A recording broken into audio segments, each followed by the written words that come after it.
Hello, everyone, and welcome to the program Business Point on Global Television. I am Samuel Odi. Many thanks for joining on today's edition of the program. Today, we'll be looking at Donald Trump's policies and how it affects the energy sector of Africa. We'll see that just this past weekend, when he made comments about prices of fuel, crude oil rather, we witnessed that automatically the price dipped from 85 dollar to a barrel to around 77 dollars to a barrel, and that has significantly impacted the Nigerian market, not just Nigerian market, African market. So we're going to be looking at how comes does this thing always happen.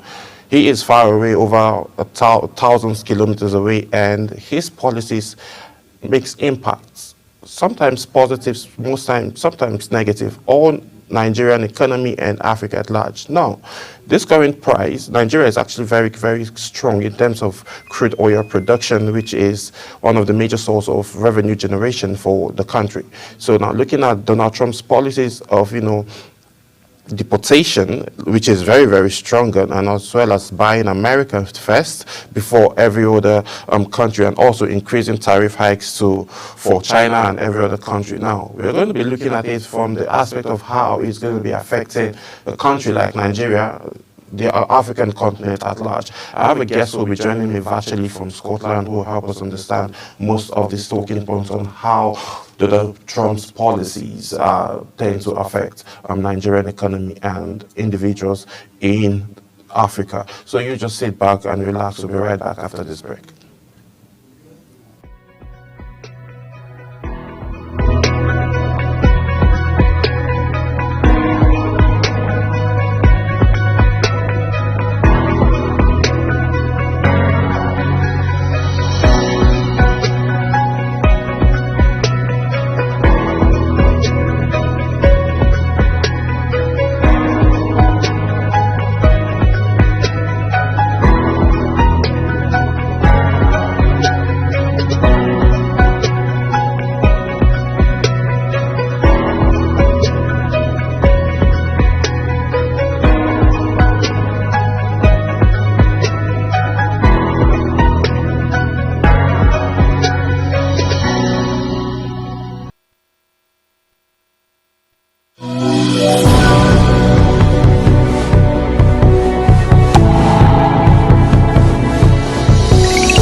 Business Point on Global Television. The business world can be dynamic and unpredictable, with headwinds and volatility sometimes becoming an obstacle for players in the business and economy landscape. Watch Business Point on Global Television as Samuel Odi walks you through the twists, turns and curves in bonds, stocks and crucial market indices from a global standpoint. Watch Business Point weekdays on Global Television at 11 a.m. West African time. Business Point. This is business.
Yeah, we sincerely apologize for that long break due to some technical issues from the end of, I guess, we were unable to connect. But looking at Africa now, Africa is looking to diversify into other sectors, mostly country like Nigeria, who depends so much on oil exports to generate revenue. Now, with all of these recent developments and policies by Donald Trump, making comments just this past weekend saying the United States is going to drill baby drill, and also boasted of being the highest country with the most crude oil, and also production daily, which is around 12.6 million barrels per day. That is what the US gets to produce on a daily basis. So with all this boost, it actually just leaves us with questions of where does OPEC stand, and then how do Africa now at large diversify, and how does a country like Nigeria, who depends solely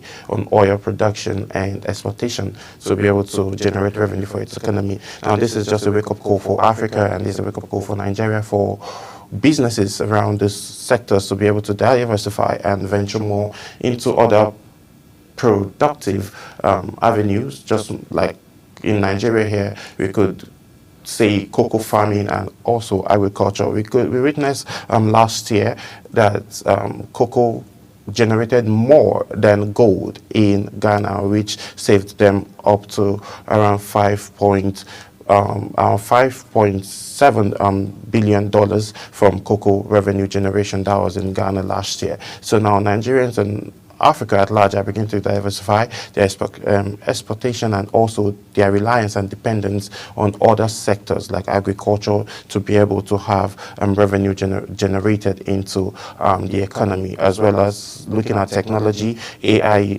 and tech farming also is also taking a very, very large space in the communities, and Nigeria and also Africa are beginning to develop and then also venture in those sectors. Looking at it from those angles now, it's looking as if that with these current policies, we've all seen that Donald Trump has been very vocal about, deportation and also bringing back revamping the American economy and also increasing tariffs for other countries. So all of this now is a way for them to be the most powerful country that they can be, and Donald Trump's ambition is to see that all of that happens. So African countries, the African continent would need to look at other means that they will use to diversify, as well as also creating more room for revenue generation for Nigeria instead of solely dependence on exportation of oil. I think they would look into other angles of creating revenues for individuals and for the country at large. And then sadly, this is how much time will permit us to take on today's edition of Business Point. My name is Samuel Odi. I'll see you again as we talk more business. Bye for now.